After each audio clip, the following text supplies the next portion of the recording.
panels coming up today. Our next panel is caregiving, and then we'll have friendships with Brian DeVries, and of course our keynote speaker at 1 o'clock this afternoon. As we just learned, he is Andrew Bell, but we all know him as Andy Bell from Erasure. So that's what we all have to look forward to yet this afternoon in our Aging Positively Reunion Conference. I'm Brad Furr from Gay Desert Guide and KGay Radio, and I'm your MC and host today. And thank you all so much for joining us. This has so far been just a fantastic conference, and it's good to see everyone's faces across the screens today. Next, I want to step into our caregiving segment. And we have three panelists with us today. Richard Bass from PALS, Alex Snell from End of Life Doula, and Perry Wiggins from the LGBTQ Center. So let's bring the three of them on, and we will let them go ahead and take on this session. Richard, are you starting today?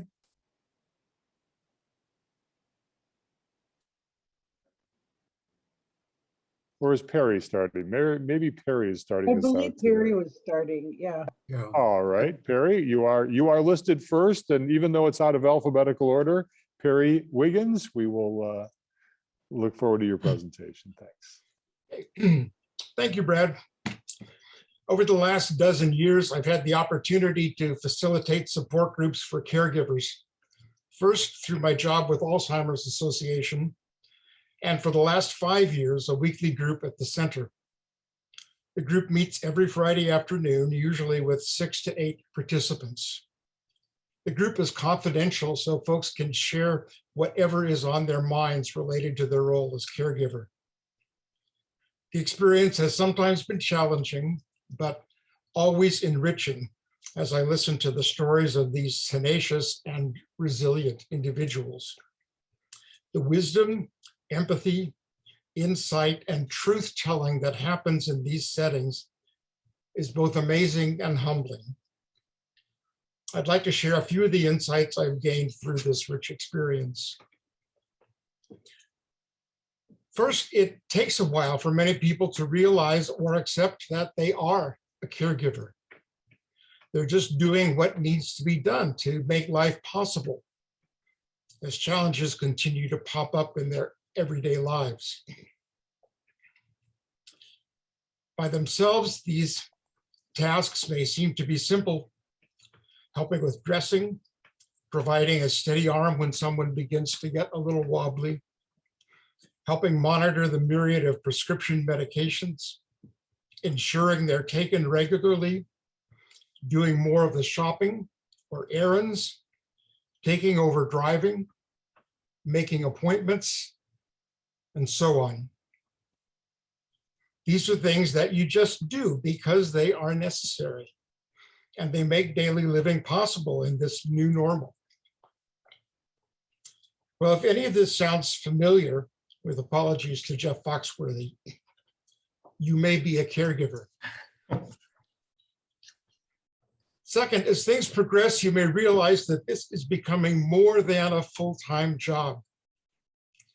It is nonstop alertness and watchfulness, looking out for the person for whom you are caring. Their needs may be constantly changing, and you need to adjust. Most often, it is a job you did not sign up for and for which you were not trained.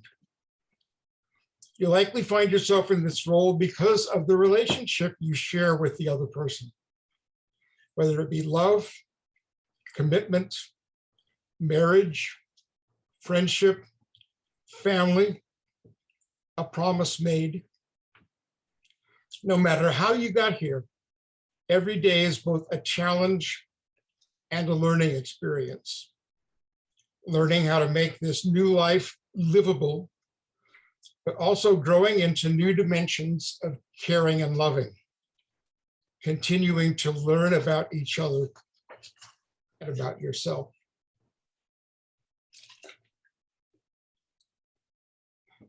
Third, caregivers and those they care for often experience increasing social isolation, as Jeff alluded to a few moments ago.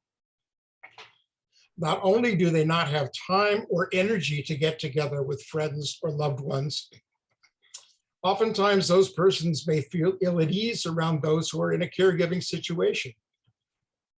Social gatherings get more difficult as more and more issues need to be considered, like physical or cognitive challenges of the one being cared for, and the simple logistics of transportation and scheduling.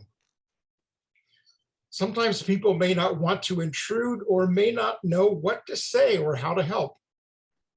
They may feel uncomfortable or even feel inadequate or guilty for not knowing how to reach out to offer support. Sometimes caregivers also withdraw, not wanting to let others know what a challenge it is, or not wanting to seem to complain about the situation they're in. They just keep focusing on doing what they need to do. Social isolation, you see, can grow from both directions. Fourth, caregivers and those they care for who are part of the LGBTQ plus community are up against all of these issues, but in the context of the marginalization experienced by so many in our community.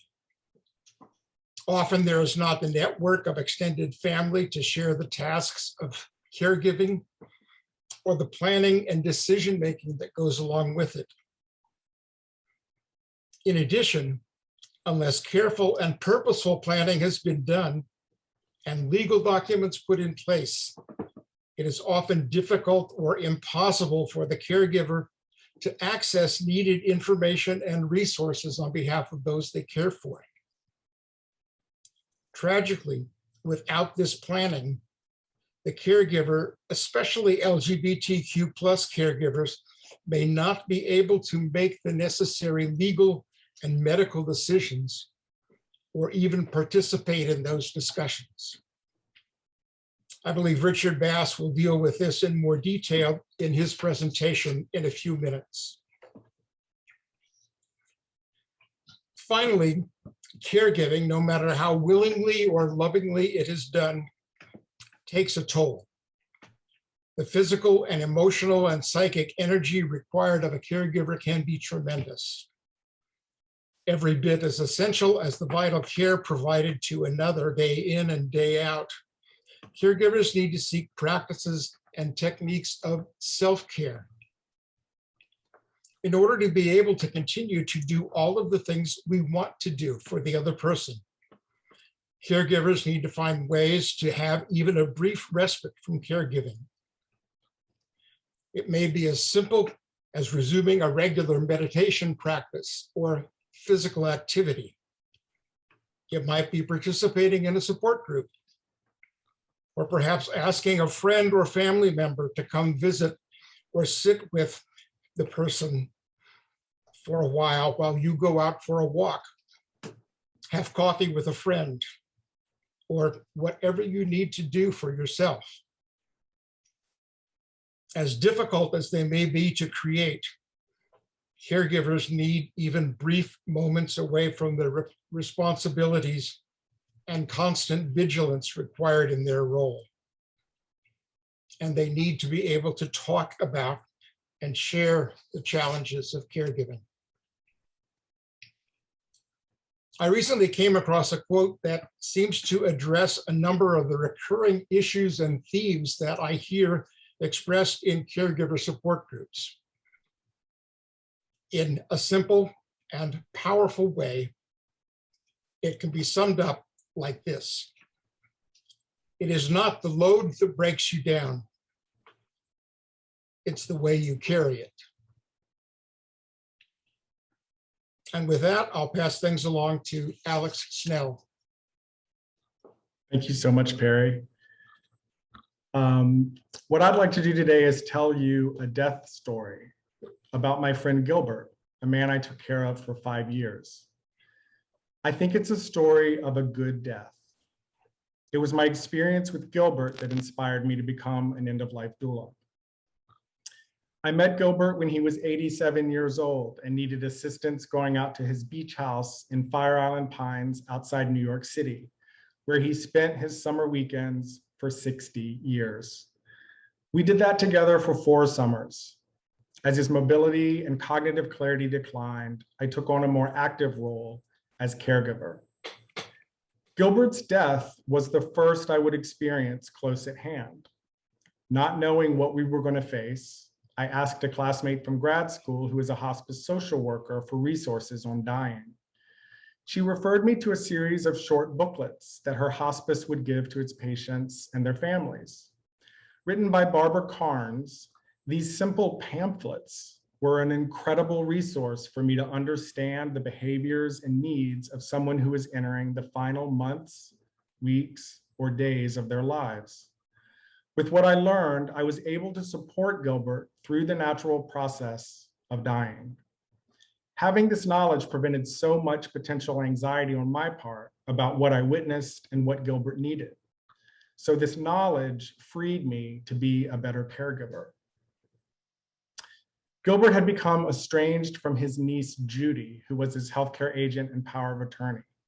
They had been particularly close for Judy's entire life. When the hospice nurse had observed to me that based on his symptoms, Gilbert was likely to die within days, Judy and her husband were on a retreat in rural India. She had planned a visit to see Gilbert 6 weeks from then, and no sooner, no matter what. By this time, it had become difficult for Gilbert to speak coherently. Once in the middle of the night, when his aide and I were repositioning him in bed, Gilbert clearly had something he urgently wanted to tell me. I could only make out the words star 39 and be patient. Gilbert had been mentioning the star for weeks. He was curious about that star, working hard to make sense of it. And the star was becoming more and more present. I had figured out that the star was his own death. Somehow, I was inspired to look at a calendar and count 39 days to discover that it was the date that Judy was scheduled to arrive for her visit. I'm someone who does not believe in coincidences. Because Gilbert had also said, be patient, I took his words to mean that he wanted to see Judy before he died. I had read that fear and unresolved conflicts can prolong the labor of dying, a labor that is not dissimilar from childbirth. I had expected that the process would not be easy for Gilbert, if only because of his mild dementia, but he also had tremendous fear. During the last 10 days of his life, when I was staying with him, I spent much time by his side, helping to guide him through his confusion about what was happening and helping him to overcome that fear. He worked very hard and he did very well. I wrote Judy an email explaining Gilbert's condition and what he had told me and asked her to please come. She and her husband left the retreat and arrived a few days later. When Judy walked into Gilbert's room, he lit up with the most incredible surge of energy and a smile on his face that was bigger and wider than any I had ever seen. Gilbert died the following day. I had lost my best friend, but I felt exhilarated. Some deep regrets about the many mistakes I had made as his caregiver were washed away by the work I had done to give him a good death. Helping others experience the comfort and sense of closure that I'd been able to offer Gilbert felt like a calling. So I enrolled in a training with the International End-of-Life Doula Association, or INELDA, and started my path as an end-of-life doula. So I hope this death story has illustrated some of the aspects of the support, comfort, insight, and guidance that end-of-life doulas offer to people who are facing death and to their loved ones who are with them. Doulas walk beside people on their end-of-life journey as they seek out the meaning of their life, as they explore whether and how to settle unresolved issues and conflicts. We walk beside them as they determine their legacy to their loved ones and how to represent that. And we are with them as they plan their own vigil, or the period when a dying person becomes largely unresponsive and death is expected within days. Doulas also support the dying person and their loved ones with education about hospice, palliative care, the normal physical processes of dying, and how to support the person through physical care and touch. Doulas can participate in the vigil by sitting with the person, helping make sure they never have to be alone. We do what we can to help people have a good death with dignity. I think the most important function a doula can have is to listen. Someone facing death is experiencing perhaps the most meaningful transition of their life. Like all such transitions, it's not easy. It takes work. There's struggle, and there can be anguish. It's valuable to have someone who has experienced death with others to talk with about what they're going through, what they need, and what they want while they are dying. Having these conversations with close friends or family might be difficult for various reasons. A doula who is an outsider and also is familiar with what the person is going through can be a valuable resource and support. Long-term survivors of HIV and AIDS have led incredible lives. We've survived because when society failed to take care of us, we banded together and took care of each other. Lives were saved and lives were changed. This gathering today is not just about taking good care of ourselves. Like Greg pointed out, it's about taking good care of each other. As we get older and the reality of our own mortality becomes more present, I think doula work is essential. Far too often, our healthcare system fails to give people a good death. We need to learn how to do this for each other. If you're interested in learning more about the doula approach to end of life and dying, I encourage you to get in touch with me. I would love to talk with you. I can also connect you with other doulas in Coachella Valley. I've just put in the chat my information. Feel free to text or email me. I've also put a link to a book called Finding Peace at the End of Life by Henry Fusco Weiss. He is the co-founder and executive director of INELDA, and his book covers many of the materials that were included in our training. So join me. I think my own greatest strength as a doula is as a listener. So I will end my talk here with a question to think about. What would you like your death story to be? And with that, I will hand it over to Richard to talk about planning for care. Thank you, Alex, and thank you, Perry. I mean, I'm already all emotional because this whole topic is extremely personal to me, and I'm very passionate about it. I coordinate a public service called PALS, and PALS stands for Planning Ahead for LGBTQ Seniors. Now, seniors is in the grand sense because we're all seniors to somebody. And I'm very happy to see future seniors here as well, because you are very, very important to the whole community and to all of us who are seniors.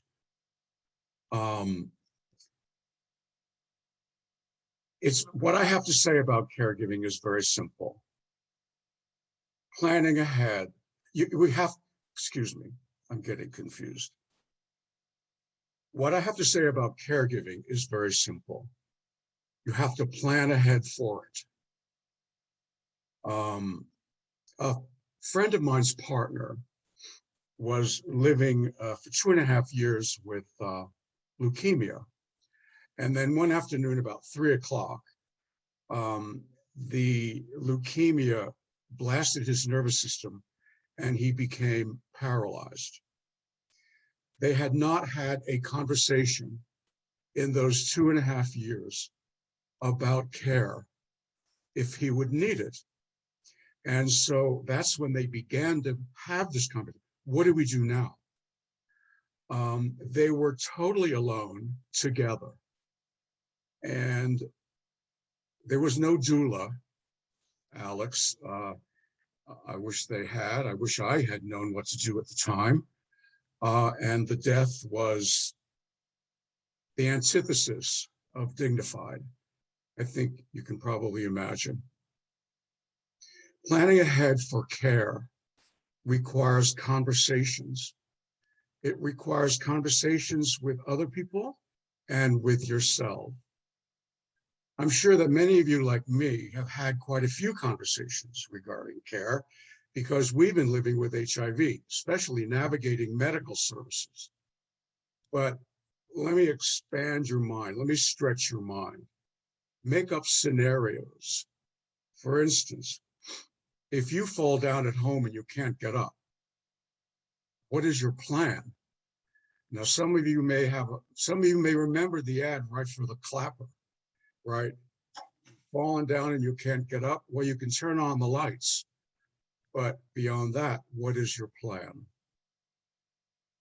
What if you fall down and you're at home and you're unconscious? What is your plan? If you are in the hospital and you're discharged, let's say you're discharged to home, what is your plan if you need help with daily living? Who's going to prepare your meals? Who will help you out of bed? Who will manage your meds? Who's going to pay for your care if you need someone else, if you have no one, there with you? Does your health insurance pay for the care, or is your care paid for out of pocket? Who's going to advocate for you when you go to the doctor to be sure that you're getting the medical care that you deserve? A friend of mine's partner was dying of, became very, very ill. And he invited 4 of us to go with him to hear what the surgeon had to say, because he didn't trust himself to hear everything that was necessary. So we all need someone to advocate for us. Again, if you're discharged from the hospital to skilled nursing or to rehab, the hospital is going to ask you, where do you want to go? A friend of mine was being discharged. They gave him 3 names of skilled nursing, and he knew none of them. And he said to me, had he known about the one he chose, he wouldn't have gone. He wouldn't have chosen that. If you're considering assisted living,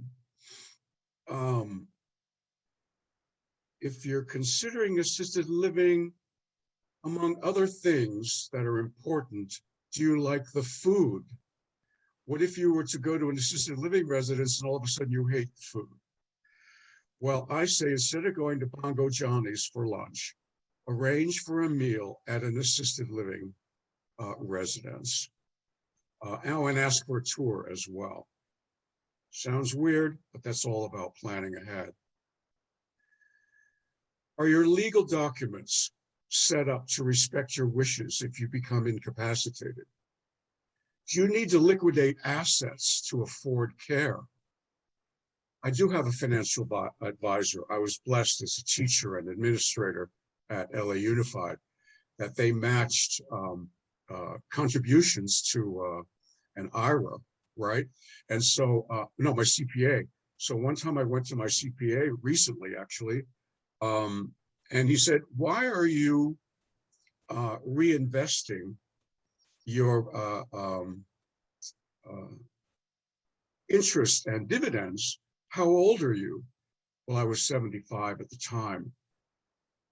And it was like a major transition. It was almost like a hideous rite of passage that all of a sudden I'm old enough. There's no reason to keep reinvesting. It's time to start spending that money. Well, I was horrified. Well, anyway, I am spending a lot more than I used to. When is it time, another scenario, when is it time for you to move to a more manageable home, to right size? Is your home safe for falls? Who has access to your passwords? Okay, I'll stop. I know you're overwhelmed right now. I'm overwhelmed. It's a huge, huge process to plan ahead, because once you get into it, it's pretty intense. But you know what? Planning ahead is powerful, and we don't plan ahead alone, because we have to have conversations with family and friends and neighbors.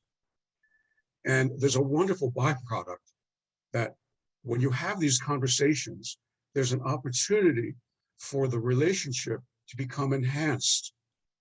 I had a lunch friend who I visited in the hospital. He lives alone. He fainted, and we chatted together. And I said, you know, I've been thinking about getting a medical alert system. So we agreed to go shopping for one. Actually, I decided to get a watch, and Apple Watch has fall protection, and the Galaxy Watch 4, Samsung Galaxy Watch 4 has fall protection as well. But anyway, so we did our shopping, but we agreed to check in on each other every morning. And so we do, we text with some clever ditty. Like for Saturday, it's, you know, Sexy Sarah Saturday. We text each other funny little ditties. But we decided to get together once a week at Ristretter for coffee. And now, you know, we have each other's backs. It was a great benefit from this planning ahead process. So let me tell you a little bit about PALS, because PALS, Planning Ahead for LGBTQ Seniors, we provide you with resources, information, and support to plan ahead for care. And if you're not already a PAL, I see several of you already are. I put the website in the chat. I also put it up here by my name, palsinthedesert.com. And you can subscribe to our email list from there. Our 8th seminar season starts next Saturday. The presenter is Brian DeVries, who's going to be our next speaker at this conference. And the subject is going to be Feels Like We've Been Here Before, Older LGBT People and the COVID-19 Pandemic. I think this topic was brought up. Jeff, you brought this up, I believe. Also, another resource I want to share with you is a really wonderful community that I belong to, Let's Kick Ass. ASS stands for AIDS Survivors Syndrome. I mean, Let's Kick Ass is my people. It's a social community. It's a community for people and allies living with HIV. And I'm really happy to announce I've been working with Alex on this and Chris Christensen. We're going to inaugurate a new drop-in weekly discussion group via Zoom. It's called the LKA Roundtable every Tuesday. It's going to start October 5th at 4 p.m.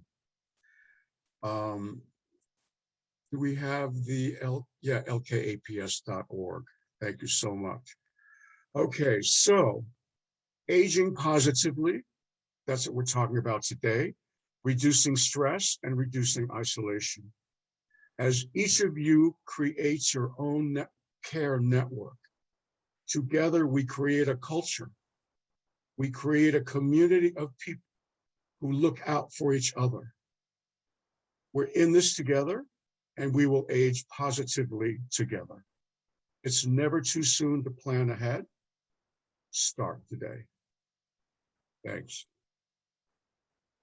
Richard, thank you so much. And thank you also to Alex and Perry. We do have a couple of minutes for questions if anybody would like to put a question in the chat.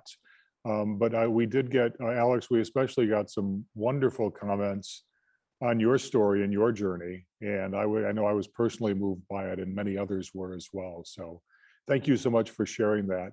And the whole concept of a doula and the ability for us to find those resources.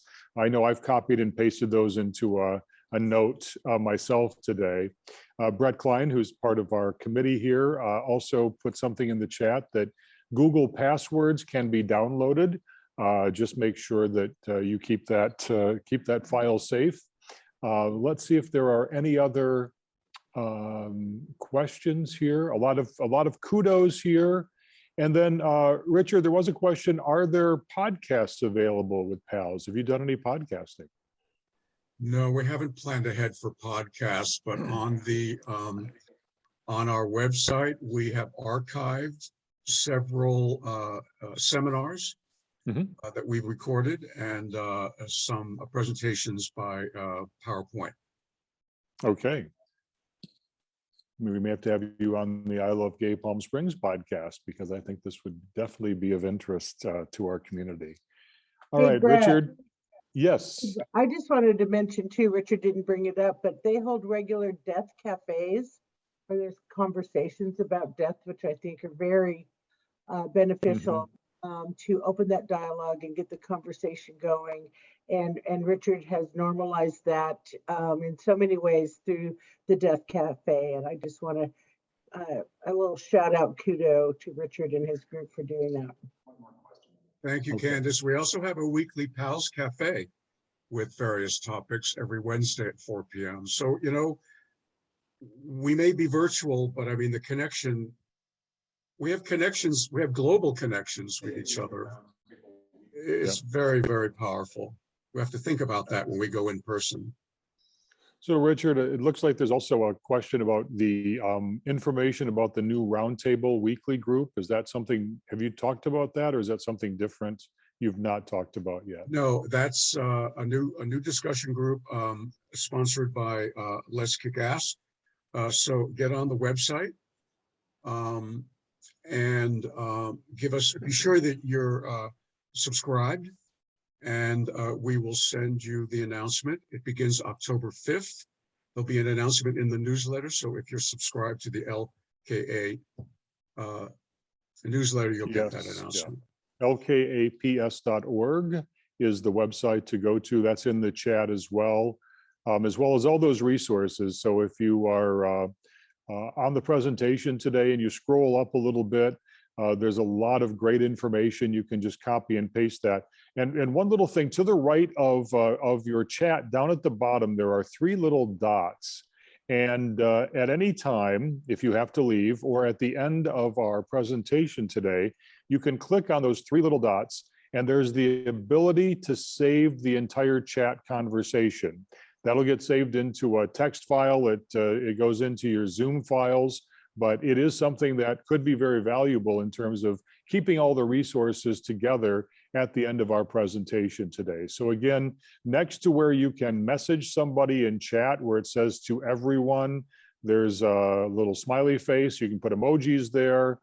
There's a new one, and then there's the 3 dots, and that's where you would hit the save button. All right, 12:15, it is the Aging Positively Reunion Project on September the 18th. Richard, thank you. Perry and Alex, again, thank all 3 of you for just an absolutely wonderful conversation about aging and caregiving and end of life. So thank you. A little applause there for everyone. And now we'd like to move on.